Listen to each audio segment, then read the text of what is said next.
Assalamualaikum warahmatullahi wabarakatuh. Salam Om Swastiastu, Namo Buddhaya, salam kebajikan.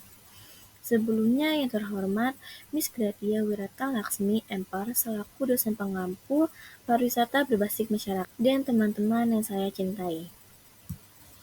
Di sini saya Nasu Syarani Hadi dengan NIM 2253050062 dari Pariwisata KB ingin mempresentasikan tentang Dealing with Crisis in Tourism Community. Sebelumnya di sini saya akan membahas 3 konsep, yaitu yang pertama, 5 pembahasan konsep dan teori, yang kedua, 5 relevansi dengan masyarakat, dan yang terakhir, 5 studi kasus. Sebelumnya, apa sih krisis itu? Krisis kepariwisataan dapat didefinisikan sebagai kondisi yang memberikan pengaruh negatif terhadap kinerja ekosistem pariwisata yang disebabkan faktor alam dan non-alami. Di sini terdapat perbedaan krisis dan bencana alam yang terletak pada penyebab dan dampaknya. Yang pertama yaitu krisis. Krisis dapat disebabkan oleh berbagai faktor termasuk kegagalan sistem, konflik, krisis politik, keuangan, atau masalah sosial yang melibatkan pihak-pihak yang terlibat. Penyebab krisis dapat bersifat internal. Selanjutnya ada bencana.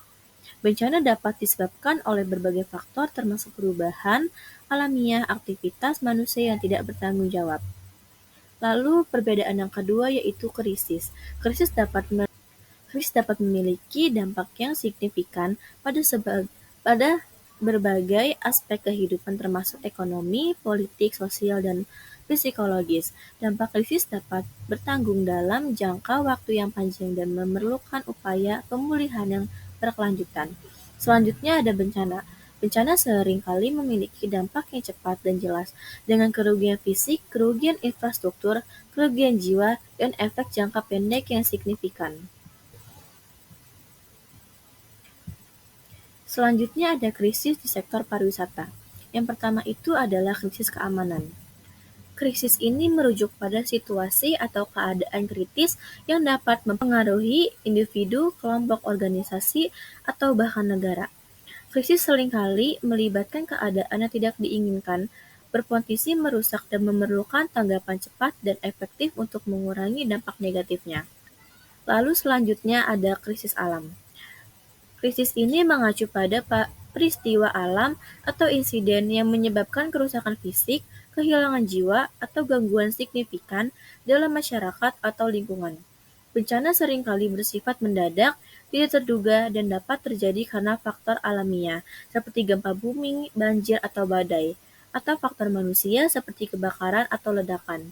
Selanjutnya adalah krisis kesehatan. Krisis ini dapat memiliki dampak yang signifikan pada berbagai aspek kehidupan, termasuk ekonomi, politik, sosial, dan psikologis. Dampak krisis dapat berlangsung dalam jangka waktu yang panjang dan memerlukan upaya pemulihan yang berkelanjutan. Selanjutnya, yang terakhir adalah krisis ekonomi.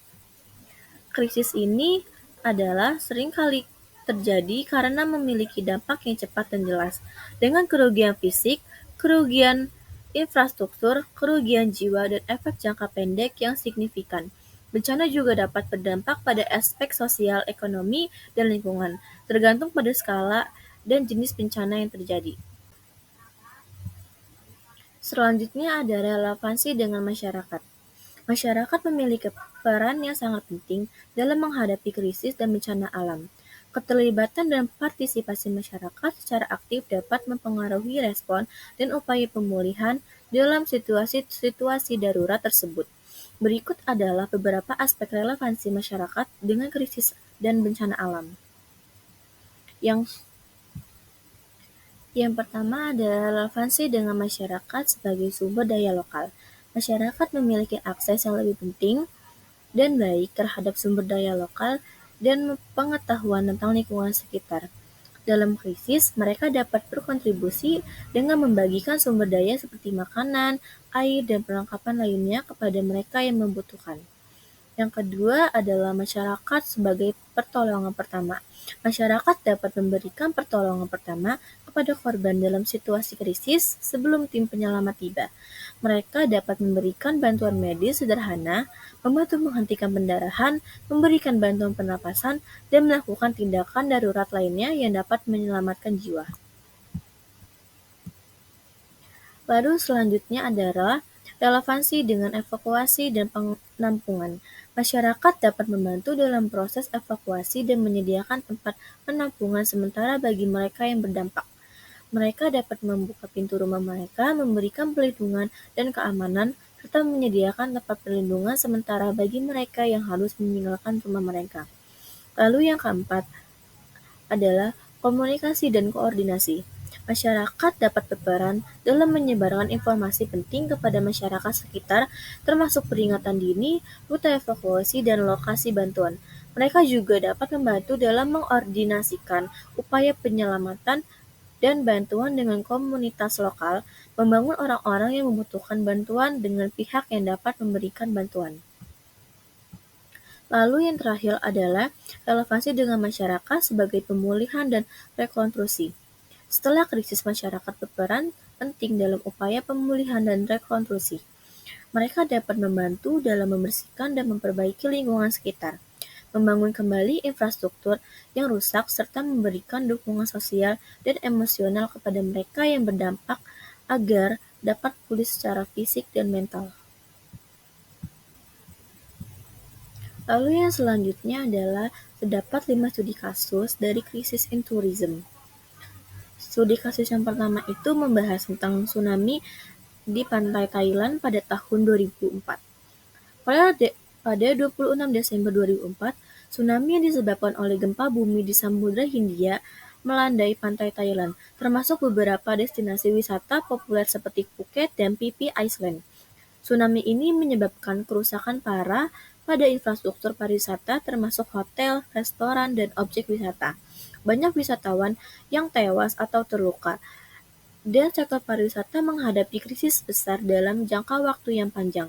Dalam studi kasus ini, pemerintah dan pemangku kepentingan pariwisata harus bekerja sama untuk memulihkan kepercayaan wisatawan dan merevitalisasi industri pariwisata setelah bencana. Lalu studi kasus yang kedua ini membahas tentang Gunung Merapi meletus di Yogyakarta pada tahun 2010. Letusan Gunung Merapi pada tahun 2010 menyebabkan kerusakan yang signifikan di daerah sekitar, termasuk kota Yogyakarta yang merupakan tujuan wisata populer. Letusan ini mengakibatkan penutupan bandara dan peningkatan tingkat ancaman bahaya vulkanik yang menghambat kunjungan wisatawan. Industri pariwisata di Yogyakarta menghadapi krisis akibat penurunan jumlah wisatawan dan pendapatan yang signifikan. Dalam studi kasus ini, perlu dilakukan pemulihan infrastruktur, perencanaan mitigasi risiko yang lebih baik, dan kampanye pemasaran yang agresif untuk memulihkan sektor pariwisata. Dan studi kasus yang ketiga ini membahas tentang kebakaran hutan di California, Amerika Serikat tahun 2020. Pada tahun 2020, kebakaran hutan melanda California, termasuk daerah sekitar Taman Nasional Yosemite yang populer sebagai tujuan wisata alam. Kebakaran ini menyebabkan penutupan jalan-jalan, evakuasi wisatawan, dan kerusakan pada fasilitas pariwisata. Krisis ini berdampak signifikan pada sektor pariwisata setempat dengan penurunan jumlah pengunjung dan pendapatan yang berdampak jangka panjang. Dalam studi kasus ini, pemulihan pariwisata melibatkan perbaikan infrastruktur, kampanye pemulihan dan pemulihan citra, serta langkah-langkah mitigasi risiko yang lebih baik terkait kebakaran hutan. Lalu yang keempat ada studi kasus banjir di Venesia, Italia tahun 2019. Pada November 2019, Venesia mengalami banjir yang parah dengan air pasang yang tinggi, mengenangi kota dan objek wisata terkenal seperti Basilika Santo Markus. Banjir ini menyebabkan kerusakan pada bangunan dan lukisan bersejarah serta mengganggu transportasi dan akses ke objek wisata. Krisis ini menghambat pariwisata Venesia dan mengurangi jumlah wisatawan. Lalu yang terakhir ada krisis yang disebabkan oleh COVID-19. pada akhir tahun 2019, dunia menghadapi pandemi virus corona baru yang dikenal sebagai COVID-19. Penyebaran cepat virus ini menyebabkan krisis kesehatan global dan berdampak luas pada berbagai sektor ekonomi termasuk sektor pariwisata. Di sini saya akan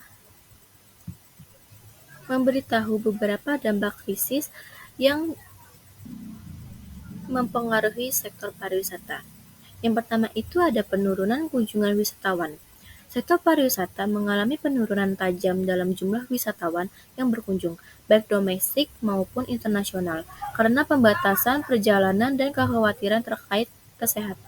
Lalu yang kedua ada kehilangan pendapatan. Hotel, restoran, atau agen perjalanan dan bisnis pariwisata lainnya mengalami penurunan pendapatan yang signifikan, dengan banyak perusahaan kecil dan menengah terpaksa menghentikan operasionalnya. Lalu yang terakhir adalah kehilangan lapangan kerja.